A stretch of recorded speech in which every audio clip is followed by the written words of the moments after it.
I'm already scared just thinking about that park, and I haven't been there in almost a year. That's the part that gets me. The fear didn't fade when I left. It stretched. It followed. It learned how to echo. So if my voice shakes telling this, that's why. Chapter 1. The Laughter That Didn't Stop. There's only one reason any teenager in my town hangs out at the park after dark. There's nowhere else to go. Our town is small enough that the streetlights stop 2 blocks past Main, and big enough that the cops have nothing better to do than roll slowly down the same roads looking for groups of kids doing suspicious things, like existing. But the park? The park is a blind spot. It sits in a dip behind the library and the post office, where the land slopes down and the trees knot together like a bad thought. Technically, it closes at dusk. Practically, the fence has a gap near the back, where the metal bent outward years ago, and nobody ever fixed it. In the daytime, it's all moms with strollers and kids screaming on the slides. In the summer, you can smell sunscreen and hot rubber and cut grass. At night, it's different. At night, it feels like the town turned its back and forgot it exists. That's why I liked it at first. When you're 17 in a place like this, when your house is too loud with people pretending everything's fine, and your phone is too quiet, and your head is full of thoughts you don't want to name, it feels good to sit somewhere no one can see you. The first night it happened, I was sitting on my usual bench near the old swing set, hood up, earbuds in, pretending music could drown out the part of my brain doing constant disaster math. It was late October, cold enough that my breath clouded in front of me. The park lights had shut off already. The only glow came from the street a block away and the weak, jaundiced pool around the restroom building. The swings creaked softly in the wind, just enough motion to look like someone had just stepped off. I remember I was scrolling through my feed, not really seeing anything, not really wanting to go home yet. The air had that quiet you get when everyone normal is asleep. Distant traffic, a dog barking, far away. Nothing close. I almost missed it. The first time, it slipped in between songs, a tiny, high-pitched sound under the music. I frowned, pulled out one earbud, paused the track. The park went back to its normal noises. Wind, a lone dry leaf scraping across concrete. I was just about to press play again when I heard it. A laugh, a kid's laugh. It came from the direction of the play structure. Not loud, not like a shriek or a scream. Just this bright little burst of sound, the kind you only get from kids who haven't learned to care what anyone thinks yet. I turned my head toward it automatically. The dark lump of the slide and climbing frame crouched in the middle of the park. All angles and dead shadows. No movement, no shapes, nothing. Another laugh.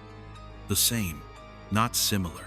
The same, exact same pitch, exact same length, exact same little hitch at the end, like someone had pressed replay on a sound file. The hair on my arms rose. "Hello?" I called out, before I could stop myself. It felt stupid the second the word left my mouth. What was I going to do if some little kid actually was here? March them home? Call the cops? I was technically trespassing too. No answer. The wind fussed in the branches of the oak trees. The swings shifted again, chains clinking softly. I listened for a full minute. 2. Nothing. I shook it off eventually. Told myself it was my imagination, or some sound from the street bouncing weirdly between the buildings. Or the laugh came again. Same sound. Same exact sound, down to the tiny inhale at the end, like the universe had cut out 3 seconds of reality and was pasting it back in, over and over. This time, it came in pairs. Laugh, half-second pause, laugh again. Copy, paste. My mouth went dry. "Very funny," I said to nobody. "You got like a Bluetooth speaker over there or something." Silence. The kind of silence that presses close, that listens back. I stood up, because staying seated felt too vulnerable all of a sudden.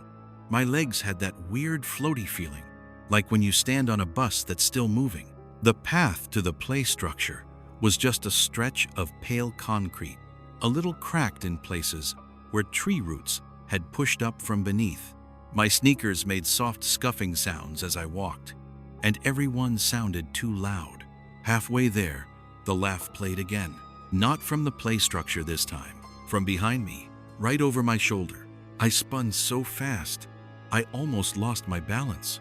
Empty bench, empty swings, my own breath fogging the air. The laugh flickered once more, closer, quieter, like it was being whispered directly into my ear. I heard my own heartbeat then, not metaphorically. Actually heard it, pounding against my eardrums. I backed up a step, another. My heel caught the edge of the sandbox and I stumbled, windmilling my arms, catching myself on the cold metal of the slide ladder. "Okay," I said out loud. My voice sounded thin. "Okay, no, not doing this, not tonight." I should have left, obviously. Any smart person would have climbed back through the gap in the fence and gone straight home, maybe never come back. But there's a thing that happens when you're already scared of everything else in your life. When anxiety has been chewing on you for months, years. Sometimes, when you finally get a target, a specific thing to be afraid of, it feels almost like relief. I knew how to deal with scary. I didn't know how to deal with numb, so I stayed. I took a breath and forced my hand to stay on the metal, grounding myself, feeling the cold bite into my palm. "Is someone there?" I called. "If this is a prank, congratulations. I'm officially freaked out. You can come out now." Nothing. Then, footsteps. Behind me. On the path. Light. Quick. Uneven. The sound of sneakers slapping concrete. The kind of run kids do when they're not supposed to be running. I turned. Empty. The footsteps kept going. They moved past me, just to my left, not on the grass, not in the dirt on the path. Clear, crisp, too real to be anything else. I watched the empty air in front of me carry the sound of movement. Tap, tap, tap, tap, tap. And then, as if something had reached the end of an invisible track, they stopped. My brain scrambled for explanations. Hidden speakers, someone throwing objects, an animal, a trick of echo. Echo. The word felt like it slid between my ribs and made itself comfortable. Because that's what it was like. Not someone making sounds. Sounds repeating themselves, a fraction of a second, out of sync with where they should be. The laugh again, from somewhere to my right. The footsteps again, from somewhere behind. Out of order, overlapping, like someone had cut up the audio of kids playing and was rearranging the pieces at random. I took my hand off the slide. I didn't remember deciding to, but suddenly, my fingers were free and hanging at my sides, and I was standing in the middle of the park with nothing solid touching me at all. "Okay," I whispered. "Okay, I'm leaving." The air thickened. That's the only way I can put it. Like walking out of an air-conditioned store into a humid summer. That sudden weight on your skin. Except the night was cold. My breath still fogging. But the air around me felt heavier than it should have. Like it didn't want me to move. My muscles tightened against it.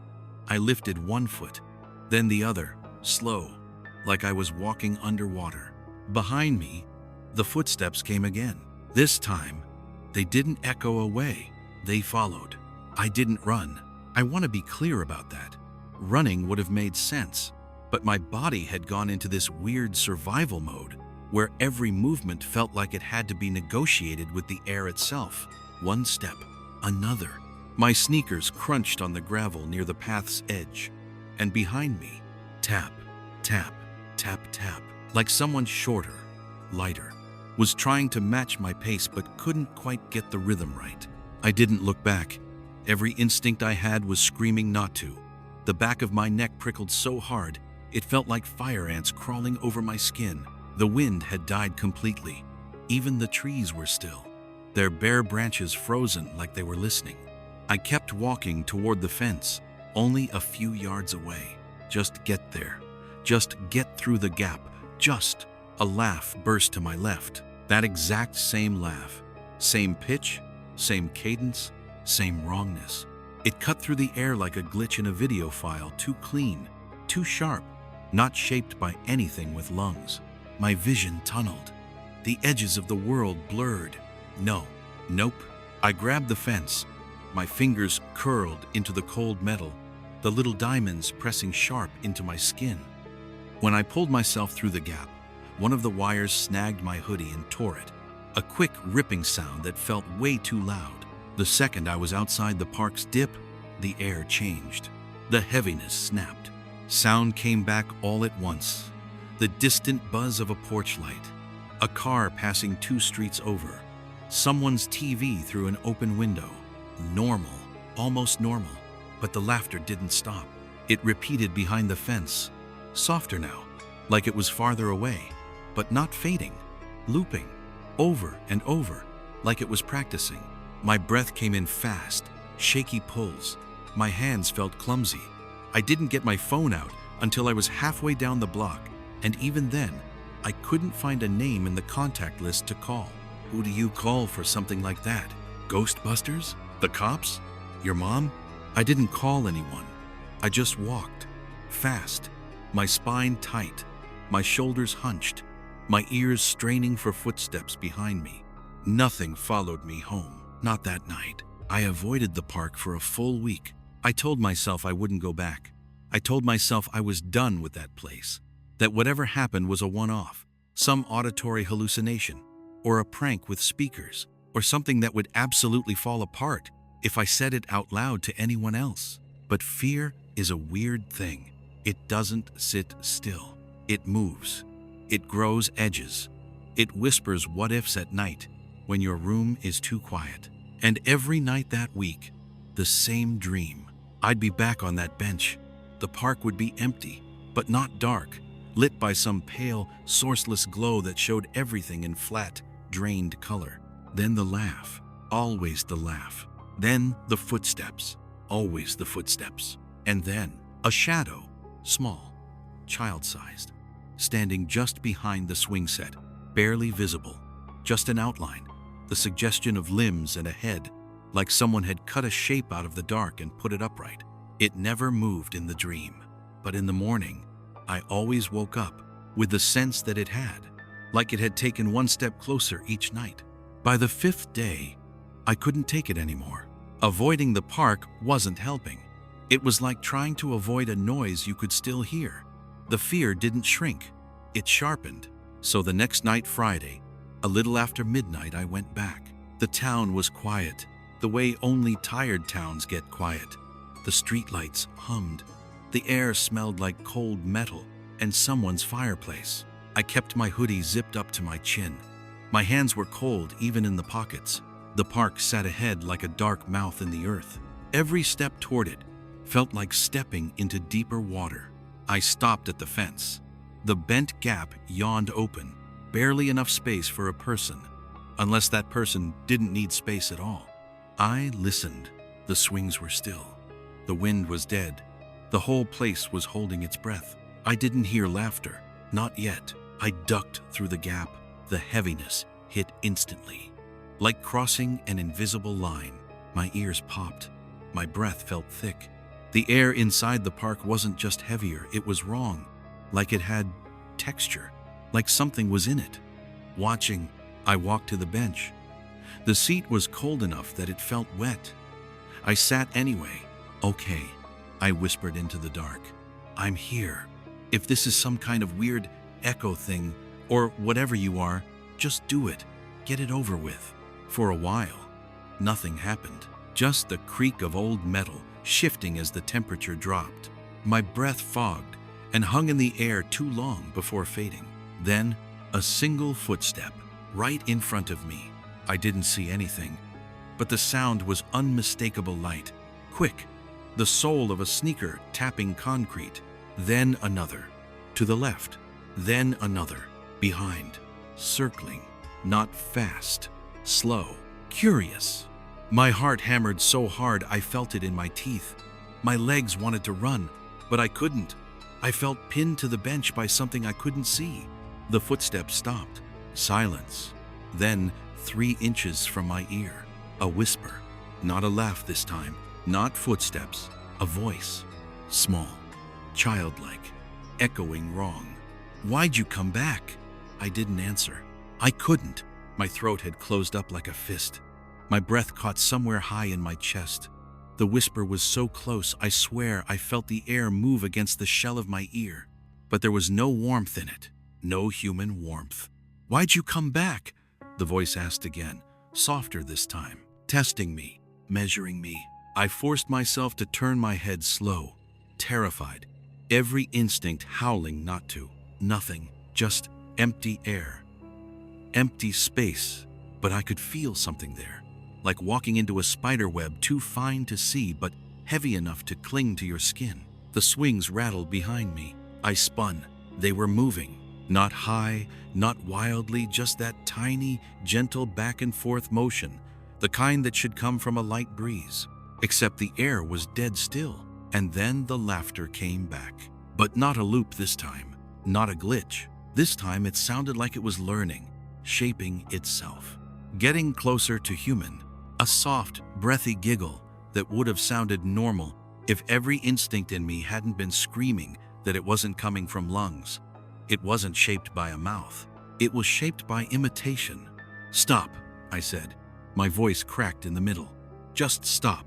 The swings stopped mid-motion, completely, as if someone had grabbed the chains, held them until they were still, let them go. A small shadow shifted behind the swing set. I saw it. Not directly, not with clarity. More like the way you catch something moving in peripheral vision, just enough shape to know it wasn't the wind. Child-sized, wrong proportioned, a head too far forward, arms a little too long, a spine that didn't quite stay straight. It took one step out of the deeper dark. Just one. Enough for the light from the street lamp to catch the edge of it. The shape flickered. For a split second, no longer than a blink, I saw a child's silhouette overlaid on something taller, like it couldn't decide which shape it wanted. A mimic. I'd never believed in things like that. Not really. Not until that night. It tilted its head, not sideways like a person might, more like it rotated the idea of a head, as if testing how humans moved. Shadows gathered around its feet, stretching, bending, like they were being pulled toward it. "Don't," I whispered. My voice was gone. My chest shook. "Don't come closer." It listened, or pretended to.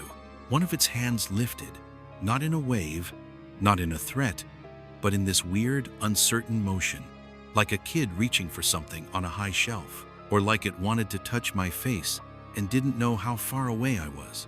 My legs twitched. Every muscle screamed, "Run." Instead, I did the stupidest thing I've ever done. I asked, "What do you want?"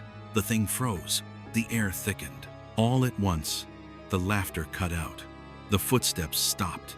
The entire park felt like it had collapsed into a single point of pressure right between my shoulders. When it spoke again, it didn't whisper in my ear. It spoke from everywhere. From the gravel, from the trees, from under the swings. A voice pushed through air, like wet cloth being torn. "Come, play." 2 words, broken, stretched too thin in the wrong places. Then, the sound behind me, footsteps, not one set. More, light, running, circle tightening. I stood so fast the bench scraped the concrete. The shadow moved. It wasn't walking now. It was sliding, fast, toward me. I bolted. I don't remember choosing to run. My body made the call before my brain could catch up. I sprinted toward the fence, lungs burning, legs shaking, heart smashing itself against my ribs. Behind me, the laughter rose, multiple voices now, overlapping, trying to sync with each other, but missing by fractions. Child voices, too many, all wrong. The gap in the fence came into view. I dove through it, hit the grass, rolled, scrambled to my feet, and the sound stopped. Dead, like someone had slammed a door behind me. I staggered backward until my spine hit a tree trunk. The park sat in front of me, silent, still, empty. The swings weren't moving. The shadow was gone. The air felt normal again. But I knew I knew something was standing just inside that gap, just beyond where the streetlight reached, watching me. I didn't breathe until I was 3 blocks away. I didn't sleep that night. I didn't go back. But the park wasn't done with me, because a week later, someone else disappeared. A kid from the next town over, just passing through, found his bike by the fence, helmet still buckled, no footprints, no witnesses, just an empty path. And the laughter? People heard it, not just me. Now it echoes wrong across the whole damn town. The night after the kid went missing, the whole town felt like it was holding its breath. People pretended everything was normal, front porch lights on, dogs barking, TV glow flickering behind curtains, but you could feel it. That quiet pressure that builds when everybody knows something is wrong and no one wants to say it out loud. I didn't go outside. I didn't even go near a window. But sometime around 2 a.m., something happened that made the blood drain out of my body, like someone had pulled a plug. My phone buzzed. One notification. Voice message. 03. From an unknown number. My hands went numb. Cold. Slow. I didn't press play at first. I just stared at the screen. The tiny waveform. The timestamp. 3 seconds. 3 seconds is enough to ruin your life. Finally, because fear does this to you, I tapped it. The message started with static, not harsh, soft, like a cheap mic rubbing against fabric. Then, a breath, high, thin, too controlled to be a kid's, too light to be an adult's. Then, in that same, almost human voice I'd heard in the park, a whisper that said my name, perfectly, pronounced like someone had practiced it over and over until it sounded nearly right. Except the timing was wrong. The pause between syllables was a half-second too long. Like the speaker didn't fully understand the shape of the word they were copying. I dropped the phone. It thudded against the floor. Screen still lit, the audio bar still pulsing. I kicked it toward the wall, like it was a spider. Then I stood there, heart hammering, waiting for, I don't know, something to crawl out of the speaker, something to knock on the door, something to appear at the window, with its head tilted the way the shadow had tilted at the playground. Nothing happened, but the message stayed, a digital bruise. I deleted it, blocked the number, turned my phone off. Didn't matter. I couldn't turn off my memory. I couldn't turn off the sound of my own name, said in a voice that belonged everywhere and nowhere. I didn't sleep. When the sun came up, I opened my bedroom door and froze. There was a smear of dirt on the hallway carpet. Not a footprint, not quite. A drag mark, like something had pulled itself forward without lifting its limbs. Like elbows or knuckles, or something that had never needed to walk before tonight. I clamped my hand over my mouth to stop the sound that was about to come out, because the smear stopped right at my bedroom door. Stopped, turned, and then vanished, like it had simply stood up or melted upward. My breath felt trapped somewhere between my throat and my chest. I backed up, closed the door, locked it. Pointless, I knew, but the instinct was bigger than logic. The smear stayed in my head all day. That night, around the same time, 2 a.m., I heard something outside my window. Not tapping, not scratching. Footsteps. Soft ones, light ones, like a child trying to walk quietly on gravel. My entire body locked. I didn't go near the curtains, didn't breathe. The footsteps stopped, and then a faint laugh right outside the glass. The same broken laughter loop I'd heard at the park. But now it was closer, more confident, clearer, as if it had practiced, improved, like it was getting good at sounding human. "Go away," I whispered. And I swear to whatever still listens in this world. The laughter paused, like it heard me, like it weighed the meaning of my words. Then, "Come, play." The same voice, the same wrong syllables shaped through something not made for speech. I backed into the farthest corner of my room, shaking so hard my teeth clicked. Then, the sound of gravel shifting, footsteps retreating, not far, just enough to let me breathe again. When morning came, I finally checked the ground outside my window. The rocks were disturbed, 2 tracks, small, like a child's bare feet, except the toes were too long, 2 even, like 5 little matchsticks pressed into the dirt. I didn't tell anyone. Who would believe me? The police were patrolling the park now, but they were looking for a man, or a van, or anything that made human sense. They weren't looking for something that echoed voices wrong, something that wore the shape of a child, like a cheap Halloween mask, something that learned my name through a phone speaker. And at night, every night, the footsteps came back. Sometimes they stayed far, sometimes close. Sometimes the breathing pressed against the other side of my window so softly I thought I'd imagined it. I didn't, because one night, the thing whispered through the wall, "Open." The syllable stretched, warped, wrong, like it didn't understand doors. But it understood me, and it was learning. Chapter 5. What follows you home? The night it said, "Open," something in me broke in a way I didn't know was possible. Not fear, not panic, something older, more primal. The instinct that tells animals in the wild when a predator has learned their scent. I didn't open the window. I didn't move. I didn't even breathe for a full 10 seconds. When I finally sucked in air, it felt like swallowing glass. The wall stayed silent. No tapping, no laughter, just that thick, waiting quiet that wrapped around the edges of the room like fog. I stayed awake until the sky turned that weak, early morning blue, the kind that makes every shadow look hollow. I told myself I'd go to school anyway, like a normal person. Pretend nothing was wrong. Pretend nothing was hunting me. But when I stepped into the hallway, I froze again. The smear of dirt was back, fresh, trailing down the carpet toward the front door this time. But not just dirt this time. Mixed in the smear were tiny stones, little flecks of playground mulch, and something that made bile rise hard in my throat. A blue crayon, snapped in half. I didn't pick it up. I didn't need to. I recognized the color, the exact shade Madison used to color her friend from the playground, the one with the wrong smile. I backed away from the hallway like it was a cliff edge, grabbed my backpack, left the house without brushing my teeth, without breakfast, without telling my mom goodbye. I took the long route to school, the one that kept me far from the park. Except every street felt wrong. Every corner had shadows that lingered too long. Every passing noise made my skin crawl.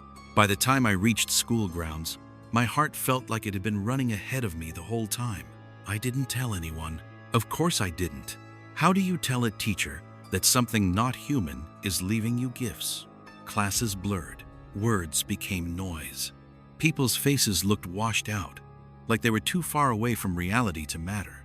When lunch came, I didn't eat. I just sat by the window in the cafeteria, staring at the tree line beyond the soccer field. And that was when I saw it. A shape, just a shape, too small to be an adult, too still to be alive, too wrong to be a child. Standing at the tree line, not hiding, not creeping, standing, watching, its head tilted too far, its limbs too long, its outline fuzzy, like it was trying to blend with the shadows, but didn't fully understand how shadows worked. My breath stopped halfway up my throat. Someone sat next to me. I didn't even look to see who. "You okay?" they asked. I couldn't answer, because the thing at the tree line lifted one arm, slowly, deliberately, and pointed at me. I jerked backward hard enough to slam my knee into the underside of the table. Plastic trays clattered. People turned. Someone laughed. By the time I forced my eyes back to the trees, the shape was gone. Funny thing is, I almost convinced myself I imagined it. That sleep deprivation and paranoia had finally fused into one horrible hallucination, almost, until 8th period, when the intercom crackled. Static first, then a voice, thick with strain, came over the speakers. "Students, please remain in your classrooms. Do not go into the halls. Teachers, lock your doors." The room went silent. Everyone looked around. My pulse pounded so loudly I almost didn't hear the next part. There has been an incident near the north entrance. The north entrance. The one closest to the playground. Just hearing the word made the hairs on my arms stand up. My teacher locked the door, hands shaking just enough that the keys jingled too loudly. Someone whispered, "Is it a shooter?" Someone else whispered, "Is it a wild animal?" No one whispered what I was thinking. What if the thing had followed me here? What if it didn't need the park anymore? What if I was the new doorway? The principal's voice came on again, weak, brittle around the edges. "Please stay calm. Stay in place." But people were already panicking quietly, texting parents, crying, trying to joke their fear away. I just stared at the locked door, because behind it, somewhere down the hall, there were footsteps. Soft, too soft, like bare feet, like something small. But the rhythm was wrong, like it only understood footsteps from listening to recordings, not from ever taking them. They passed one classroom, another, getting closer. My teacher stood in front of the door, white-knuckled, as if her body could stop whatever was coming. The footsteps stopped outside our room. Everyone held their breath. Even the air seemed to freeze. Then, a giggle. Not a normal one, a looping one, glitching, repeating, like a laugh trapped inside a broken speaker. Someone in the back of the room whimpered. Someone else started praying under their breath. I didn't move, because I knew that laugh. I had heard it in the park. I had heard it outside my window. I had heard it whisper my name. The doorknob turned. Once, twice, a scratching noise. Metal against metal, like tiny fingers trying to learn how locks worked. "Don't," the teacher whispered. Her voice cracked. "Please don't." A low hum vibrated through the door. Then something whispered, "Let me in." Not loud, not angry, just patient. Like it knew I would eventually. Then the footsteps moved on, slow, dragging, delighted, and the laugh echoed down the hall, folding over itself, looping wrong, getting farther and farther away. When the all-clear announcement finally came 40 minutes later, half the class was crying. I didn't cry. I couldn't. I felt hollow, like someone had scooped out the inside of me and left only the shell. When I walked home after school, the wind carried something on it. Something thin, something familiar. A whisper, just my name. Soft, practiced, almost perfect. I ran. I didn't look behind me. I didn't stop until I was inside my house, with every lock engaged and every light on. But the lights didn't help, because the whisper followed me inside my head. It knew where I lived now. It knew my name. And I knew it wasn't done with me. Not even close.